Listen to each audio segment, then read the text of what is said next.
как да кажа, мечтата и нуждата едновременно. Така че се намерихме едновременно с нашите клиенти, които са в щатите, и реално започнахме да разработваме един продукт, основавайки компанията и така с голям къс, откривайки най-правилните хора, вярвам, и успяхме супер забавно. Не, че разказвам по-долу. Безпосъб минали, отваряйки си този тунер за първ път и почвайки да правяйки игра за iPad, което нещо, което сме направили. Благодаря на програмистите, които не са тук, но те са уникални хора също. Сега давам думата на Боби и на Жорка. Спешно? Окей, аз не съм говорил с микрофон до момента, така че говоря силно, слабо и така нататък, си ще направя силно с ваш. И явно не се забавя. Няма проблем. Начало, ще смениш презентацията. Така, значи аз се казвам Борис Стоянов и съм консултантист и илюстратор в Bulbo Studio.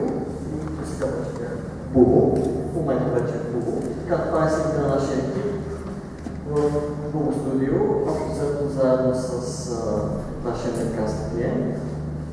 Тук, който беше изключително хубаво в нашото представяне, което е доста хубаво. Така, значи аз се занимавам с консултация и илюстрация. Винаги ми е било интересно всъщност да правя консултация, всъщност да създаваш някакъв свят, някакви градинки вътре, някакви човечета. Всичко така, спрямо моето виждане, естествено да влизам в индустрията, се оказва, че това изобщо не е така. Моето виждане няма почти никакво значение за никого. Няма проблем, няма се обичам, за да така, се преживявам. Така, колкото до атмосферата на студиото е доста приятно. Част от главната ми длъжностна характеристика е да контролирам този един тук. Защото неговите идеи на моменти започват да стават малко твърде шантови, дори за нашия проект, който са повече видите, повярвате ми, шантов е точно името, което така, по-скоро точно думата, която бих използвали за него. Какво мога да кажа? Ние правим игри. В смисъл, забавляваме с това, което правим в офиса. Стараем се да ни е максимално разнообразно. Не спираме нито за момент. Работим понякога 24/7, независимо дали сте в офиса или не. Като се стараем да правим всички останали простоти, дори по времето, през което работим. Включваме игрането на тенисна маса. Между другото с колегите работихме на тази тенис маса в продължение на 2 месеца, преди да ни вземат бюра. Беше доста много интересна истина. Беше забавно. Да, нека кажа, че да не забавя. Мисля, трябваше да се да половина преди това. Здравейте, аз съм Жоро и съм аниматор. Здравейте, аз съм Жоро и съм аниматор по проекта, заедно с Алехандро, който в момента не е тук.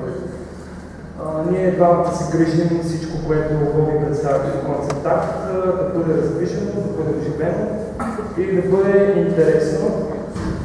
Да речем, въпреки че неговите неща са супер раздвижени и супер готини, може да се каже, че всички в екип хората имат участие по концепт арт на играта.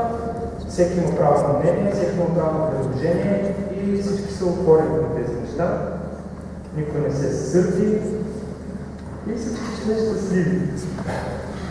Започнахме да работим в тази фирма като фрилансери. Честно казано, много се забавляваме, което е супер. Вече работим официално в Bulbo Studio и се